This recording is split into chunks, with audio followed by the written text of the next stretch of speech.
दिवसांपासून मुंबई आणि आजूबाजूच्या शहरांमधून महिला अत्याचारांच्या अनेक घटना उघडकीस येत आहेत. कल्याण शिळफाटा बलात्कार प्रकरण, उरण हत्या प्रकरण उजेडात आल्यानंतर आता एका 10 वर्षीय चिमुकलीवर लैंगिक अत्याचार झाल्याचं समोर आलं आहे.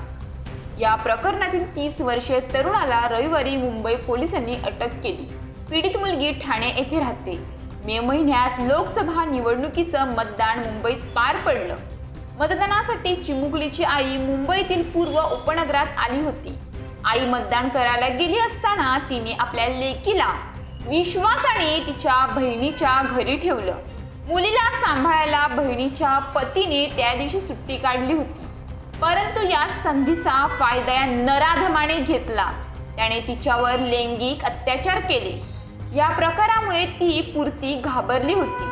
त्यामुळे तिने या संदर्भात आईला काहीही सांगितलं नाही. दरम्यान याच आरोपीच्या मुलाच्या वाढदिवसाला पीडितेला आणि तिच्या आईला शनिवारी आमंत्रित करण्यात आले, परंतु तिथे पुन्हा जायचं या विचाराने मुलीला घाम फुटला. ती पुन्हा भयभीत झाली. त्यामुळे तिने तिथं जाण्यास नकार दिला. तिथं का जायचं नाही असं पीडित चिमुकलीला विचारलं तेव्हा तिच्यावर झालेल्या लैंगिक अत्याचाराची माहिती आईला दिली. ही धक्कादायक माहिती ऐकताच तिच्या आई वडिलांनी थेट पोलीस ठाणे गाठले. आईने केलेल्या तक्रारीवरून पोलिसांनी रविवारी सकाळी आरोपीला अटक केली.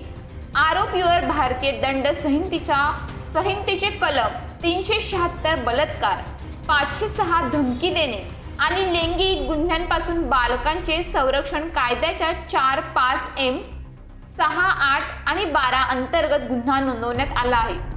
आरोपीने परिसरातील इतर मुलींनाही अशा प्रकारचे लक्ष्य केले आहे का, हेही पोलीस आता तपासणार आहेत. या अल्पवयीन मुलीची वांद्रे येथील भाभा रुग्णालयात वैद्यकीय तपासणी करण्यात आली. दरम्यान कल्याण शिळफाटा येथे झालेल्या बलात्कार प्रकरण फास्ट ट्रॅक कोर्टात चालवण्याचे आदेश राज्य सरकारने दिले आहेत.